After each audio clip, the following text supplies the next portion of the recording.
नमस्कार, नई परख के राष्ट्रीय मुद्दा कार्यक्रम में आप सब लोगों का स्वागत है।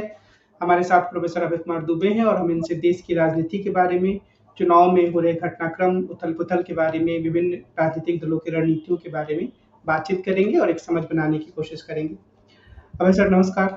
नमस्कार। ये कहा जा रहा है, हालाँकि चुनाव के जब परिणाम आएँगे तो हो सकता है बात उतनी सही ना लगे, लेकिन अभी बहुत सारे जो समीक्षक इस बात पर सहमत हैं कि चुनाव का जो मैच चल रहा है वो आखिरी ओवर तक जा रहा है। तो ये जो 2 आखिरी ओवर बचे हैं, यानी 2 चरण जो बचे हैं, खास तौर पे जो कल छठे चरण का मतदान होने वाला है उसके संदर्भ में, आपको क्या लगता है कि किस दल के सामने ज़्यादा बड़ी चुनौती है, कल जिन सीटों पे चुनाव हो रहा है उनके संदर्भ में? देखिए, कल हरियाणा में चुनाव होगा और खत्म हो जाएगा। हरियाणा की 10 सीटों पर मतदान हो जाएगा, दिल्ली की 7 सीटों पर मतदान हो जाएगा। यानी ये 17 सीटें हैं और इन 17 सीटों में भारतीय जनता पार्टी ने पिछली बार 17 की 17 सीटें जीत ली थी। यानी उसका स्ट्राइक रेट यहाँ पर 100% था। और इसका सीधा मतलब ये है, अगर भारतीय जनता पार्टी कुछ भी हारती है तो उसको नुकसान होगा और विपक्ष के पास कुछ खोने के लिए नहीं है, सब कुछ पाने के लिए ही है। 2019 के बाद से ये परिस्थिति, इस चुनाव में परिस्थिति पूरी तरीके से बदली हुई है। ये बात मैं पूरे विश्वास के साथ कह सकता हूँ। हरियाणा में स्थिति यह है कि हरियाणा सरकार के खिलाफ भारतीय जनता पार्टी की काफी एंटी इनकम्बेंसी है। उसी एंटी इनकम्बेंसी के चलते उन्हें अपने मुख्यमंत्री को हटाना पड़ा, मनोहर लाल खट्टर को, जो कि नरेंद्र मोदी के बड़े प्रिय पात्र थे। तब भी उनको हटाना पड़ा। उसके बाद नायब सिंह सैनी को वो लेकर आए। नायब सिंह सैनी की विशेषता यह है कि वो मुख्यमंत्री तो बना दिए गए हैं, लेकिन उन्होंने अभी तक नेतृत्व करने का कोई भी गुण नहीं दिखाया है। उनकी बातचीत से लगता ही नहीं है कि वो नेता हैं। उनकी बातचीत से ये लगता है कि वो तो जो रिक्त स्थान की पूर्ति के लिए फिल इन द गैप्स वाला मामला होता है, ये उस किस्म का किरदार है उनका, नायब सिंह सैनी का। अब वो चूंकि एक सैनी मुख्यमंत्री बन गया है हरियाणा का, तो जो सैनी बिरादरी है वो तो उनके साथ रहेगी, लेकिन इसके अलावा वो भारतीय जनता पार्टी की चुनावी मुहिम में क्या योगदान कर पाएंगे, इसके अंदर पूरा पूरा संदेह है। भाजपा लंबे अरसे से हरियाणा में सरकार चला रही है। 2014 के बाद से ही हरियाणा में 2015 के बाद से ही सरकार चला रही है। उसने 2 लोकसभा के चुनाव भी वहां पर जीते हैं, 2 विधानसभा चुनाव जीते हैं उसने। लेकिन अभी तक वहां पर वो एक नेता नहीं तैयार कर पाई, एक ऐसा नेता जो एक मंच से खड़े होकर पूरे हरियाणा को संबोधित कर सके। भारतीय जनता पार्टी के कार्यकर्ता भी किसी को, उन जो लोग हैं उनको कोई नेता के तौर पर नहीं देखते। वो कहते हैं प्रधानमंत्री की पसंद है, उनको बना दिया गया मुख्यमंत्री, नेता नहीं है। नेता किसके पास है? नेता है वहां कांग्रेस के पास, भूपेंद्र सिंह हुड्डा, जो कि स्थापित नेता हैं हरियाणा के। और खासतौर से हरियाणा में 28% जिन जाटों की आबादी है, उस आबादी के तो वो सबसे बड़े नेता है इस वक्त। और वो चुनाव लड़ने में भी बहुत कुशल हैं। पिछला विधानसभा चुनाव उन्होंने बहुत शानदार लड़ा था, जरा सा चूक गए, वरना वो हरा ही देते भारतीय जनता पार्टी को। तो इस बार भारतीय जनता पार्टी के समर्थक भी मानते हैं कि 3 से 4 सीटें तो भाजपा निश्चित रूप से हरियाणा में हारेगी। जो लोग भाजपा के आलोचक हैं वो मानते हैं कि 5 या 6 तक आंकड़ा जा सकता है हरियाणा में चुनाव हारने का। अब सवाल ये उठता है कि क्यों हारेगी? उसका एक बड़ा कारण ये है किसान आंदोलन। जो पिछला वाला किसान आंदोलन था उसमें बहुत जबरदस्त रूप से हरियाणा के किसानों की भागीदारी थी। इस बार जिन किसानों को नहीं घुसने दिया गया उसमें भी हरियाणा के किसानों की बहुत जबरदस्त भागीदारी थी। तो वहां पर भारतीय जनता, जो किसान आंदोलन से प्रभावित गांव हैं, वहां भारतीय जनता पार्टी के कैंडिडेट घुस नहीं पा रहे हैं। वहां किसानों का कहना है आपने हमें दिल्ली में नहीं घुसने दिया, हम आपको अपने गांव में नहीं घुसने देंगे। ये हालत है। अच्छा, भाजपा ने अभी तक हरियाणा में जो राजनीति की है वो जाट बनाम नॉन जाट के तौर पर, जाट और गैर जाट को आपस में लड़ा के उसने राजनीति की है। ये राजनीति भी इस पर काम नहीं कर रही है। जाटों के वोटों को बांटने के लिए एक योजना बनाकर दुष्यंत चौटाला को गठजोड़ से अलग किया गया। भूपेंद्र सिंह हुड्डा ने उसी वक्त उसकी पोल खोल दी। उन्होंने कहा ये हमारे जाटों के वोटों को काटने के लिए ही इनको अलग किया गया है। दुष्यंत चौटाला की जाटों के बीच में कोई छवि नहीं है, किसी किस्म की छवि नहीं है। जो किसान आंदोलन हुआ था उसमें भी उन्होंने कुछ मुंह जमानी, एक दो बातें कहीं हो, वरना उनकी भूमिका भाजपा के पक्ष में ही थी। तो मुझे तो नहीं लगता कि एक भी जाट जो है वो उनको वोट देगा। हरियाणा में जाट ठीक उस तरह से वोट करेंगे जिस तरह से मुसलमान भारतीय जनता पार्टी के खिलाफ एकजुट होकर, एकताबद्ध होकर और भाजपा को हराने के लिए वोट करते हैं। तो भाजपा के सामने हरियाणा में बहुत मुश्किलें हैं, बहुत मुश्किलें, थोड़ी बहुत नहीं। मुझे आश्चर्य होगा कि अगर हरियाणा में भारतीय जनता पार्टी 8 सीटें भी जीत जाए, 2 तो निश्चित रूप से हारनी है, और मेरा मानना है कि भाजपा 5 सीटें तक हरियाणा में हार सकती है। अब आइए आप दिल्ली में। लेकिन हरियाणा के बारे में एक और प्रश्न मेरे मन में ये था कि क्या सच में भारतीय जनता पार्टी के बारे में, जैसे आपने कहा कि जाट उनको वोट नहीं देंगे, लेकिन क्या उन्होंने जो समीकरण बनाया वो इतना मजबूत है कि अंत में आप भी कह पा रहे को 2 ही सीटें हारेंगे, 2 सीटें निश्चित रूप से हारेंगे? देखिए, ऐसा होता है कि चुनाव में बहुत भविष्यवाणियां नहीं करनी चाहिए, और भारतीय जनता पार्टी एक बड़ी ताकतवर पार्टी है। वो कई तरह की तिकड़में करती है, कई तरह के प्रबंधन करती है, पता नहीं क्या दांव पेच हो, मतलब जो है। और बहुत से मतदाताओं को लगता है कि प्रधानमंत्री नरेंद्र मोदी ही देश को स्थिर सरकार दे सकते हैं। मुख्यमंत्री, प्रधानमंत्री के तौर पर किसी दूसरे चेहरे की लोग कल्पना भी नहीं कर पाते हैं उनके उदय के बाद। इस तरह के बहुत सारे फैक्टर्स होते हैं। 2 या 3 सीटें तो ऐसी हैं जिसमें भाजपा का हारना बिल्कुल निश्चित है। बाकी जगह लड़ाई फंसी हुई है, दिक्कत हो रही है काफी लोगों को, भाजपा के उम्मीदवारों को हरियाणा में। क्या हरियाणा के संदर्भ में और अन्य अभी जो क्षेत्र बचे हैं वहां पर हम अग्निवीर को एक बड़ा मुद्दा मान सकते हैं, या हाँ, बहुत बड़ा मैं ये बात भूल गया। हरियाणा एक ऐसा प्रांत है जहां पर महावीर चक्र, परमवीर चक्र, वीर चक्र पाने वाले लोगों की संख्या बहुत ज्यादा है। शायद देश के किसी भी अन्य प्रांत के मुकाबले बहुत ज्यादा है वहां पर। और लेकिन इसलिए हरियाणवी समाज के ऊपर अग्निवीर का मुद्दा बहुत हावी है, और अग्निवीर योजना भारतीय जनता पार्टी के गले में बहुत बुरी तरीके से फंसी हुई है। कांग्रेस ने अपने घोषणा पत्र में स्पष्ट रूप से कहा है कि हम तो इस योजना को खत्म कर देंगे, और सी जो पुरानी भर्ती, पुराना रिक्रूटमेंट था, वही किया जाएगा। तो इस मामले में जो भी लोग अपने भविष्य को भारत की सेना में देखते हैं, और ऐसे लोगों की बहुत बड़ी संख्या हरियाणा में है, हिमाचल प्रदेश में ऐसे लोगों की बहुत बड़ी संख्या है, बहुत जगहों पर इस तरह के लोगों की बड़ी संख्या है, वो सब लोग भारतीय जनता पार्टी को किसी कीमत पर वोट नहीं दे सकते, क्योंकि उनका तो पूरा भविष्य ही उसमें दांव पर लगा हुआ है। इसलिए अग्निवीर, मैं आजकल कुछ दिन से ये कहने लगा हूं कि भारतीय जनता पार्टी इस चुनाव में जिस चुनौतियों का सामना करनी पड़ रही है, वो चुनौतियां दरअसल उसकी खुद की बनाई हुई हैं। उसने इस तरह के काम किए हैं, इसकी वजह से उसका संचित परिणाम उन चुनौतियों के तौर पे आया है। जैसे अग्निवीर योजना है। अग्निवीर योजना तो विपक्ष शुरू से उसका विरोध कर रहा है, तो भारतीय जनता पार्टी की लाई हुई योजना है अग्निवीर, ये भी उसमें से एक है।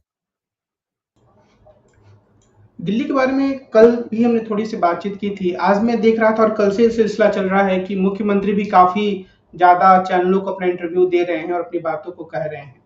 क्या आपको ये लगता है कि अरविंद केजरीवाल का जेल से छूटना एक टर्निंग पॉइंट है दिल्ली की राजनीति के हिसाब से? देखिए, अरविंद केजरीवाल दिल्ली की राजनीति की केंद्रीय हस्ती है।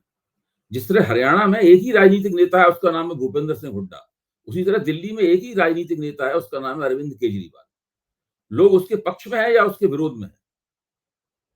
भाजपा के पास तो कोई नेता ही नहीं है, कांग्रेस के पास भी दरअसल कोई नेता नहीं है, वो आम आदमी पार्टी के साथ में समझौते में है।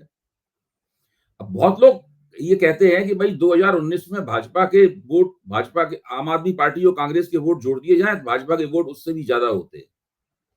मोटे तौर पर यह बात सही होते हुए भी सही नहीं है, क्योंकि 3 निर्वाचन क्षेत्र ऐसे हैं 7 में से जहां पर कांग्रेस और आम आदमी पार्टी के वोट जब जोड़े जाते हैं तो वो भाजपा के वोटों के बराबर हो जाते हैं।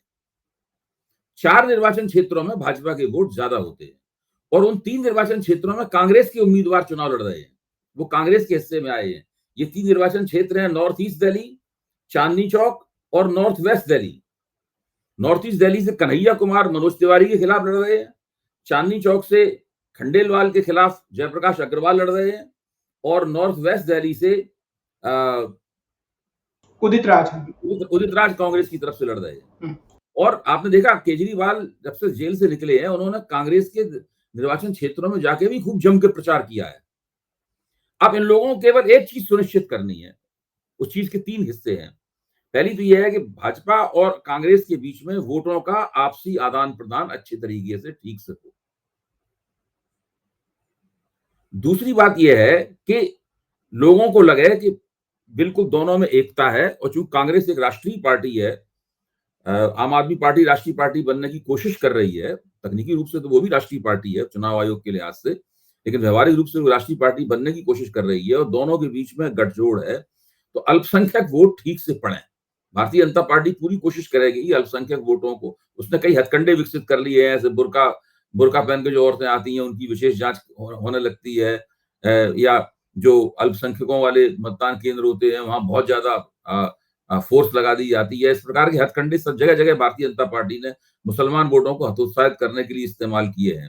तो इन सबका मुकाबला उन्हें करना है। और तीसरी बात है कि इस मामले में गेंद पूरी तरह अरविंद केजरीवाल के पाले में है। उनको ये सुनिश्चित करना होगा, जो बात मैंने कल भी कही थी, कि उनका जो गरीब तबके का वोट है, जो कि विधानसभा में उन्हें जमकर मिलता है, उसके एक बड़े हिस्से को वो भारतीय जनता पार्टी में जाने से रोक दें।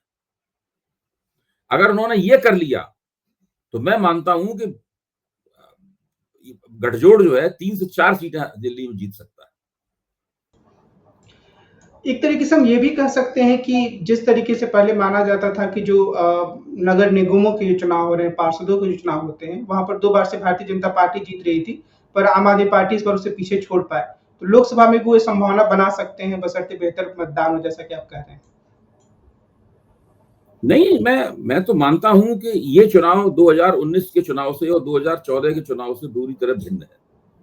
इस चुनाव में गैर भाजपा वोट, एक तो गैर भाजपा वोट का ध्रुवीकरण हो रहा है, और अरविंद केजरीवाल की जो गिरफ्तारी हुई, उस गिरफ्तारी के कारण काफी उनके समर्थक मतदाताओं के में हमदर्दी है। वही समर्थक मतदाता जो कि लोकसभा में उनको दावेदार नहीं मानता था और मोदी के पास चला जाता था, वो समर्थक मतदाता अब सोच सकता है कि इस बार हम भाई अरविंद केजरीवाल को वोट देंगे। अभी नरेंद्र मोदी ने अपने इंटरव्यू में एक बात कही है कि अरविंद केजरीवाल एक स्मार्ट चोर है, इसलिए हमें उनके खिलाफ कोई एविडेंस नहीं मिला। इस बात को केजरीवाल ने पकड़ा। केजरीवाल ने कहा कि प्रधानमंत्री ये कह रहे हैं कि मैं एक स्मार्ट चोर हूं, इसलिए मेरे खिलाफ उनके ऊपर पास कोई सबूत नहीं, यानी मुझे बिना सबूत के जेल में बंद किया गया। तो ये सब जो तमाम बातें हैं, अब डूबते को तिनके का सहारा, वो मालीवाल के मसले, मालीवाल का जो कांड है या जो भी घटनाक्रम है, प्रकरण है, उसकी मदद लेकर भाजपा कोशिश कर रही है कि वो अपने आप को आगे रख सके आम आदमी पार्टी से। तो खैर वो एक प्रकरण है जिसकी जांच पड़ताल चल रही है, तरह तरह के विवाद हैं, बहुत सारी बातें हैं, कई चीजें बिल्कुल इसमें अस्पष्ट हैं, लेकिन मैं नहीं मानता हूं कि इस मसले का मतदाताओं के ऊपर कोई प्रभाव होगा। इस मसले की वजह से कोई मतदाता वोट देगा या नहीं देगा। एक बात जो कही जा रही थी और आपने भी इसका जिक्र किया था पहले, कि उम्मीद जो भारतीय जनता पार्टी के समर्थक हैं वो राष्ट्रीय स्तर पर यह कर रहे हैं कि जो छठे और सातवें चरण का मतदान होगा उसमें सांप्रदायिक ध्रुवीकरण ज्यादा होगा, हिंदू गुलबंद होगा, मुसलमानों के खिलाफ वो वोट देगा। क्या इस बीच में आपको ऐसी कोई चीज होती हुई दिखी है जिसे हम कह सके कि ध्रुवीकरण हो रहा है? भाजपा कोशिश तो बहुत कर रही है। ये जो पूरा मामला है ना कि मुसलमानों को हद से ज्यादा, जो कलकत्ता हाईकोर्ट के फैसले की मदद लेकर भारतीय जनता पार्टी ये दिखाने की कोशिश कर रही है कि मुसलमानों का बहुत तुष्टीकरण किया जा रहा है और पिछड़ी जातियों के, उनके पिछड़े जो पिछड़ा आरक्षण है, ओबीसी रिजर्वेशन उनको दे दिया जा रहा है। लेकिन इसका कोई असर नहीं पड़ रहा है, क्योंकि वो टेम्पलेट सेट हो गई है जिसमें जो आरक्षण से लाभान्वित होने वाली जातियां हैं, आदिवासी हैं, दलित हैं, अति पिछड़े हैं, महादलित हैं, उनको लगता है कि भारतीय जनता पार्टी के हाथ में अगर सत्ता आ गई और 400 या बहुत लंबा चौड़ा उनके पास बहुमत आ गया, तो ये लोग जरूर कुछ संविधान के स्तर पर गड़बड़ी करेंगे आरक्षण में। आरक्षण में एक गड़बड़ी तो भारतीय जनता पार्टी वाले कर ही चुके हैं, वो है ईडब्ल्यूएस कोटे की। भाई संविधान में अगर धर्म के आधार पर आरक्षण नहीं लिखा हुआ है, तो ईडब्ल्यूएस कोटे के नाम पर भी तो आरक्षण नहीं लिखा हुआ था। वो तो आपने संसद में अपनी ताकत की मदद लेके उसको बदला। तो कुछ भी कर सकते हैं भारतीय जनता पार्टी वाले, इसीलिए वो लोगों के मन में इस बात को लेकर बहुत खुंदक थी। इसलिए जब ये प्रचार किया गया तो उन्होंने तत्परता से इस प्रचार पर विश्वास कर लिया। उत्तर प्रदेश, बिहार और बंगाल में भी कई सीटों पर चुनाव हो रहे हैं। वहां की राजनीति के संदर्भ में क्या कोई बड़ा परिवर्तन दिख रहा है पिछले 8-10 दिनों में, या चीजें उसी तरीके से चल रही हैं? भारतीय जनता पार्टी के प्रति हमदर्दी रखने वाले या उसकी ताकत से प्रभावित जो बहुत सारे समीक्षक हैं, भले ही उसके प्रति हमदर्दी न रखते हों, लेकिन वो ये मानते हैं कि ये बड़ी गजब और दुर्जेय किस्म की पार्टी है, ये हराना इसको मुश्किल है, अंततः यही जीत जाएगी, आएगा तो मोदी ही वाली जो बात है ना, उस टाइप की, उस बात में यकीन रखने वाले लोग ये मानते हैं कि बंगाल में भारतीय जनता पार्टी 18 सीट पिछली बार जीती थी, 7-8 सीट और जीत सकती है, यानी 26-27 सीट तक वो जा सकती है वहां से, यानी दूसरी जगह जो उसकी हार होगी वो बंगाल में उसकी वो रिकवरी करेगी। लेकिन वही लोग ये भी मानते हैं कि उत्तर प्रदेश में भाजपा अच्छा चुनाव नहीं लड़ रही। उनको पहले तो मैं भी मानता था कि उत्तर प्रदेश में भाजपा को हराना तो बिल्कुल मुझे लगता था लगभग असंभव ही है। इस बात को मैंने कई बार कहा, नई परख के मंच पे भी कहा, दूसरी जगहों पे कहा, लिखा भी कि उत्तर प्रदेश में भाजपा के पास जो सामाजिक समीकरण है वो बड़े जबरदस्त है। लेकिन आज की स्थिति बिल्कुल बदल गई है। आज तो उत्तर प्रदेश की चुनावी राजनीति के जानकार, जिनकी उंगलियों पे, पोरों पे होता है कौन सी कॉन्स्टिट्यूंसी में कौन खड़ा हुआ है, कौन कहाँ कितने वोट हैं, कौन आगे पीछे, एक एक माइक्रो डिटेल उत्तर प्रदेश के बारे में रखने वाले पत्रकार और समीक्षक कह रहे हैं कि 18 से लेके और 35 तक विपक्ष जीतेगा उत्तर प्रदेश में। पिछली बार 15 जीती थी विपक्ष ने, और इस बार, और उस हालत में ये बात कही जा रही है जबकि विपक्ष का जो गठजोड़ है वो पिछली बार के मुकाबले बहुत कमजोर है। पिछली बार तो अंगठित विपक्ष के पक्ष में ही था, जयंत चौधरी भी इनके साथ थे, मायावती भी साथ में थी, अखिलेश भी साथ में थे, सारा अंगठित इनके पास था। तब ये बात कही जा रही थी कि भाई 40-50 सीट जीत सकते हैं लोग। आज जब अंगठित इनके पक्ष में नहीं है, अंगठित भाजपा के पक्ष में है, उस वक्त आप देखिए ये बात विपक्ष जिस तरह चुनाव लड़ रहा है उसके बारे में कही जा रही है। उत्तर प्रदेश में जिस तरह राजनीति बदली है वो आश्चर्यजनक। और मैं तो ये मानता हूं कि अगर ये सब बातें सही साबित होती हैं, मैं अगर लगा रहा हूं इसके अंदर, अगर ये सब बातें सही साबित होती हैं तो उसका प्रभाव केवल उत्तर प्रदेश तक सीमित नहीं रहेगा, इसका असर दूसरे राज्यों पर भी पड़ा। इसका मतलब ये कुछ ना कुछ है ऐसा जिसने भाजपा की राजनीति को गड़बड़ा दिया है। ये जो कुछ ना कुछ ऐसा होने वाली बात है, क्या उसे हम स्थानीय स्तर के मुद्दों के हावी होने को माने महत्वपूर्ण कारक के रूप में, और हम ये कह सकते हैं ठोस रूप से कि कोई केंद्रीय स्तर का मुद्दा इस बार चुनाव देखिए, कर रहा है? स्थानीय स्तर का मुद्दे तो हावी हैं ही। जो पहले दो बार से जो एमपी बने हुए उनके खिलाफ जो टिकट नहीं काटे गए, उनके खिलाफ काफी एंटी इनकम्बेंसी है, बहुत नाराजगी है उनके खिलाफ। दूसरे, भारतीय जनता पार्टी ने जिस तरह सरकार चलाई है पिछले 5 साल में, उसके प्रति लोग बहुत अनमने हैं। भाई भाजपा को इसलिए थोड़ा बहुमत मिला था कि आप विपक्ष का दमन करने में पूरे 5 साल गुजार दें। भाजपा को तो महंगाई कम करनी चाहिए थी, बेरोजगारी कम करनी चाहिए थी। इसके अलावा उन्होंने ये तो नहीं किया। उन्होंने नई इंडिया की एक शपथ बनाई। हर नागरिक को शपथ दिलाते हैं भाजपा के लोग जाके, और एक शपथ का एक हिस्सा ये भी है कि हम रोजगार नहीं मानेंगे, हम सेल्फ एम्प्लॉयमेंट पे विश्वास करेंगे। तो इस तरह उस, यानी जो नई नई न्यू इंडिया का जो नागरिक है उससे अपेक्षा की जाती है कि वो रोजगार के लिए आवाज नहीं उठाएगा, क्योंकि आप रोजगार दे नहीं सकते इसलिए आप ये कसम लोगों को खिला रहे। तो ये सब जो हथकंडेबाजी है, लगातार ये कहते रहना कि हम दुनिया की तीसरी सबसे बड़ी अर्थव्यवस्था बनाने जा रहे हैं, लेकिन फ्री अनाज भी दे रहे हैं, आप ये सब भी कर रहे हैं, साथ में ये भी कह रहे हैं हम इतने लोगों को मुफ्त अनाज दे रहे हैं, और फिर साथ उसी हम तीसरी दुनिया की सबसे बड़ी अर्थव्यवस्था बनाएंगे। अरे भाई, वो कैसी अर्थव्यवस्था होगी यहाँ पर 80 करोड़ लोग जो है वो मुफ्त अनाज पे गुजर बसर कर रहे हैं। अशोक गहलोत का एक बयान इधर चर्चा में रहा जिसमें उन्होंने कहा था कि भारतीय जनता पार्टी को अपनी हार दिख गई है, इसीलिए वो तमाम तरह के चुनाव विश्लेषकों, उनका इशारा प्रशांत किशोर की तरफ ज्यादा था, उनको उतार कर वो ये कह रहे हैं कि बस वही जीतने वाले हैं। मेरा सवाल ये है कि क्या सच में इस तरह के चुनाव विश्लेषकों के मतों का यानी उनके विचारों का प्रभाव मतदाताओं पर पड़ता है? देखिए, आमतौर पर चुनाव के दौरान हर पार्टी अपने पक्ष में माहौल बनाना चाहती है। माहौल इसलिए बनाया जाता है ताकि जो अनिर्णय का शिकार मतदाता है, जो बीच में बैठा हुआ है, जो इंटरमीडिएटरी वोटर है, मध्यवर्ती मतदाता जो है, उस मतदाता को अपनी ओर खींचा जा सके। इसके लिए तरह तरह की बातें कही जाती हैं, तरह तरह के नैरेटिव गढ़े जाते हैं, तरह तरह के हथकंडे अपनाए जाते हैं। मुझे तो ये भी लगता है कि अदालतों से फैसले निकलवाए जाते हैं कि चुनाव के बीच में ही फैसला हो। भाई वो फैसला अदालत ऐसा कैसे चुनाव के बीच में ही फैसला दे देती है? वो अदालतें जो देर में फैसला देने के लिए बदनाम है, सारे हिंदुस्तान की अदालतें, वो अचानक चुनाव के बीच में ऐसे बड़े बड़े फैसले देती हैं। जो सालों से मुकदमे चल रहे हैं, वो चुनाव के बीच में आता है उनका फैसला। क्यों आता है फैसला? तो ये एक है, इस तरह से उन मतदाताओं को प्रभावित करने की पूरी कोशिश की जाती है। और भाजपा एक संसाधन संपन्न पार्टी है, उसके पास बहुत सारी युक्तियां हैं, बहुत सारी तिकड़में हैं, उन सबका वो इस्तेमाल करती है। अब आजकल नरेंद्र मोदी ने एक नई बात कहनी शुरू कर दी है। वो कह रहे हैं मुझे लगता है कि मैं कोई बायोलॉजिकल व्यक्ति नहीं हूं, यानी वो हाड़ मांस के बने हुए व्यक्ति नहीं है। वो अपने आप को एक देवदूत के तौर पर, फरिश्ते के तौर पर, दैवी हस्ती के तौर पर, एक आध्यात्मिक शख्सियत के तौर पर पिछले 2 साल से स्थापित करने की कोशिश कर रहे हैं।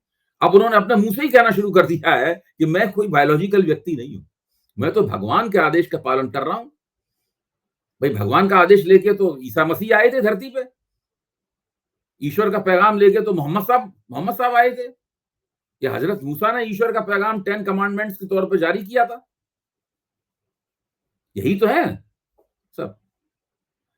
और ये हिंदू धर्म में अवतारी पुरुष हुए हैं सारे के सारे।